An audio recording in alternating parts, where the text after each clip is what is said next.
proyek dulu ya. Ini ya. Mereka ke proyek dulu. Hati-hati Pak. Iya. Halo, ketemu lagi di channel YouTube kita, Unatups. Ya, proyek masih jalan, jadi Pak Marcel tadi masih site visit ya. Ya, kita hari ini akan ngobrolin salah satu project kita yang sebetulnya mixed use ya, tapi bukan mixed use dalam skala lebih besar ya, seperti ada mall, terus di atasnya ada hotel, ada apartemen. Enggak, ini gabungan dari dua fungsi. Kondotel kita sebutnya, mungkin beberapa teman-teman udah ada yang familiar dengan istilah ini, kondominium hotel. Kenapa disebut kondotel? Karena pertama, satu bangunan ini terdiri dari dua fungsi, apartemen atau kondominium dan hotel. Kemudian yang keunikan dari fungsi ini adalah apartemen yang dimiliki oleh pemilik itu dikelola oleh operator hotel sebagai kamar-kamar hotel yang disewakan saat pemilik tidak menempati. Jadi agak mirip dengan service apartment, cuma dikelola secara lebih profesional oleh operator. Ya, itu yang kira-kira untuk supaya teman-teman ada bayangan seperti apa sih kondotel dan kenapa proyek ini disebut kondotel. Lokasi kondotel ini berada di dalam kompleks perumahan Dramaga Cantik di Dramaga, Bogor, dekat dengan salah satu kampus yang lumayan besar di sini, perguruan tinggi negeri IPB, Institut Pertanian Bogor. Jadi mengingat lokasinya yang sangat strategis dan dekat dengan kampus, memang bangunan ini menargetkan pembelinya berasal dari kalangan mahasiswa ataupun keluarganya atau investor yang memang berminat untuk memiliki properti yang target marketnya adalah dari kalangan akademisi di IPB atau mahasiswa. Jadi melihat adanya peluang ini, pengelola membuat suatu fungsi di tengah-tengah kawasan perumahan, tepatnya di depan. Jadi fungsi ini tidak bercampur dengan low rise residential yang ada di dalam, tapi terletak relatif di area depan sehingga tidak mengganggu atau menciptakan gangguan terhadap penghuni yang sudah ada. Oke. Mengenai lokasi, karena bangunan ini ada di dalam kawasan perumahan, jadi untuk menarik supaya kalangan non penghuni, orang bisa tahu bahwa di dalam ini ada hotel loh. Strategi dari developer atau pengembang adalah dengan menciptakan anchor tenant untuk menarik khalayak ramai untuk masuk ke dalam kompleks ini. Tapi lokasi anchor tenant ini tidak bercampur dengan hunian yang existing yang sudah ada di belakang. Begitu orang sudah datang ke situ, mereka akan melihat bahwa oh, di dalam itu ada hotel ya ternyata ya. Jadi strateginya kira-kira seperti itu. Dan bangunan ini sendiri berada di berbatasan langsung dengan sungai yang berada di perimeter kawasan. Jadi memang di sini kita lihat perlu ada penyesuaian secara teknik di lapangan, seperti perkuatan dinding penahan tanah, kemudian leveling yang juga perlu diperhatikan supaya tidak membebani untuk daya dukung tanah, terutama terkait dengan posisinya terhadap sungai sendiri. Kemudian seperti yang sudah disinggung sebelumnya, pembagian 50-50 antara apartemen dengan hotel tentunya memiliki konsekuensi pada rancangan, terutama karena karakter pengguna dari masing-masing fungsi ini berbeda ya. Untuk apartemen di mana penghuni itu tidak memerlukan lobby yang besar untuk area penerima. Biasanya kan penghuni apartemen hanya masuk ke dalam bangunan, parkir kalau dia memang memiliki kendaraan pribadi, kemudian langsung ke lobby lift yang dikhususkan untuk apartemen, untuk langsung ke kamar-kamarnya dengan akses card. Nah, dengan adanya fungsi tambahan berupa hotel di sini, tentunya hotel ini kan beda. Area penerima hotel biasanya harus dibuat lebih besar, lebih eye catching, kalau tidak besar, kalaupun tidak grand ya, tapi paling tidak harus jelas area penerimanya itu ada di mana. Nah, karena perpaduan inilah di sini kami merancang adanya 2 area penerima. Lobby apartemen itu agak tersembunyi, lebih dekat dengan area parkir di lantai semi basement. Sementara lobby hotel berada di lantai di atasnya, berdekatan dengan area yang lebih transparan sehingga lebih terlihat, dan levelnya pun dibuat lebih tinggi sehingga dari jauh pun area penerima ini lebih terlihat. Strategi untuk merancangnya kira-kira seperti itu secara ruang ya, sehingga privasi atau sifat ruang yang publik dan privat dari masing-masing fungsi yang beda ini tetap bisa dipertahankan tanpa mengganggu satu sama lain, tanpa tercampur. Kira-kira seperti itu. Action. Mengenai konsep bangunan sendiri, mengingat lokasi bangunan ini berada di Jawa Barat, di mana salah satu unsur yang sangat dekat dengan masyarakat itu adalah tanaman bambu yang banyak kita temukan di berbagai aspek kehidupan masyarakat lokal Jawa Barat ya. Kalau kita lihat seperti alat musik, angklung, kemudian dari bahkan arsitektur tradisional yang ada di Jawa Barat banyak sekali menggunakan material bambu. Dindingnya juga dari bambu, untuk kolom-kolom, untuk penyambungnya itu banyak sekali dengan material ini. Jadi dari kedekatan ini kami mengambil karakter dari bambu sendiri, tanaman bambu sendiri untuk diaplikasikan dalam rancangan bangunan.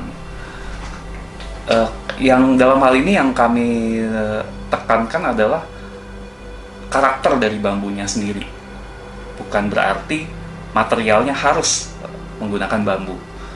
Di sini seperti apa sih karakter bambu itu? Jadi kalau rekan-rekan lihat, tanaman bambu itu kan sebetulnya terdiri dari ruas-ruas yang dimana masing-masing ruas itu seperti kompartemen ya, terpisah satu sama lain.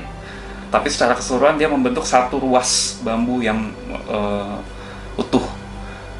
Ini kita lihat sebagai karakter yang mirip dengan fungsi hotel atau apartemen, di mana masing-masing pengguna, baik itu tamu atau penghuni, tinggal dalam satu kompartemen yang terpisah satu sama lain, tetapi berada pada satu bangunan. Jadi seperti itulah latar belakang pemilihan ide rancangan pada bangunan. Kemudian kalau dilihat dari secara fasad ini kita desain secara dengan bentuk yang lebih fleksibel. Terlihat dari kulit bangunan yang terdapat elemen yang melengkung di beberapa bagian.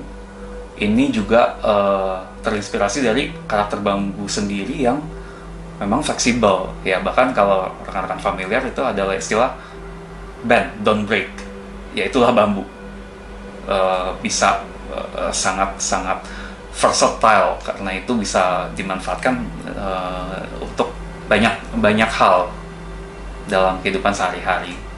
Jadi kira-kira untuk konsep perancangan dan dasar pemikiran dari desain arsitektur ini di sini seperti itu. Oke, berikutnya kita masuk ke pembagian fungsi per lantainya dari bangunan ini. Pertama, mungkin sudah disinggung sebelumnya, di lantai semi basement itu kita rencanakan terdapat fungsi penunjang MEP, parkir, serta lobi apartemen. Lobi apartemen ini seperti yang sudah disampaikan sebelumnya, karena penghuni biasa parkir langsung menuju ke lobi apartemen untuk langsung ke kamar, jadi tidak perlu lobi yang terlihat. Kemudian di lantai 1 itu adalah lobi hotel dan drop off. Di lantai yang sama ini kita posisikan area-area yang lebih terbuka, yang sifatnya lebih publik, seperti restoran. Kemudian juga tentunya didukung oleh fasilitas pendukung fungsi-fungsi publik tersebut, seperti restoran. Ada dapur juga di level yang sama untuk kemudian akses dari staff untuk melayani tamu. Kemudian juga berdekatan dengan resepsionis ataupun lobby itu ada BOH di sini. Jadi staff baik restoran ataupun hotel bisa dengan mudah melayani tamu. Kemudian di lantai berikutnya, di atasnya itu terdapat fungsi MICE, ruang-ruang meeting, yang tentunya dilengkapi dengan fungsi penunjangnya masing-masing. Ada pantry, preparation room, semua dipusatkan di lantai ini.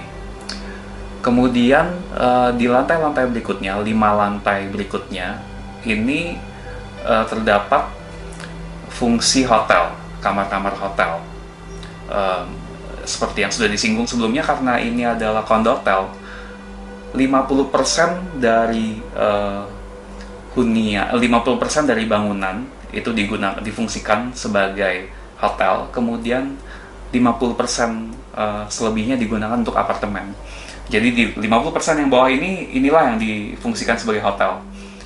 Kemudian 5 lantai berikutnya itulah yang difungsikan untuk apartemen.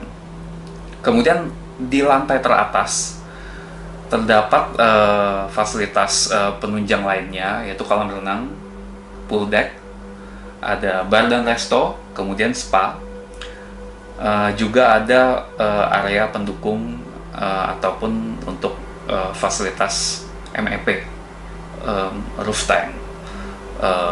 Kemudian fungsi-fungsi lain ada di sini, disembunyikan di belakang supaya tidak terlihat. Selain itu, karena ada spa, resto, bar, jadi diperlukan juga ruang servis untuk karyawan. Itu juga kita posisikan di lantai teratas ini. Kira-kira pembagian zonasi secara fungsi seperti itu di bangunan ini. Berbicara mengenai orientasi bangunan, bangunan ini cenderung pipih memanjang, dengan sisi memanjang yang menghadap utara selatan. Jadi sebetulnya secara memanjang tidak perlu penanganan secara khusus. Kemudian di sisi memendek bangunan terdapat unit-unit di sudut yang memiliki bukaan ke arah barat timur.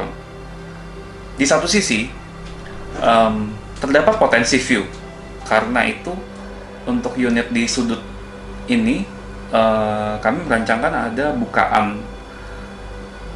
Tapi mengingat orientasinya yang barat timur, terdapat juga constraint berupa sinar matahari langsung yang mungkin bisa masuk ke dalam bangunan.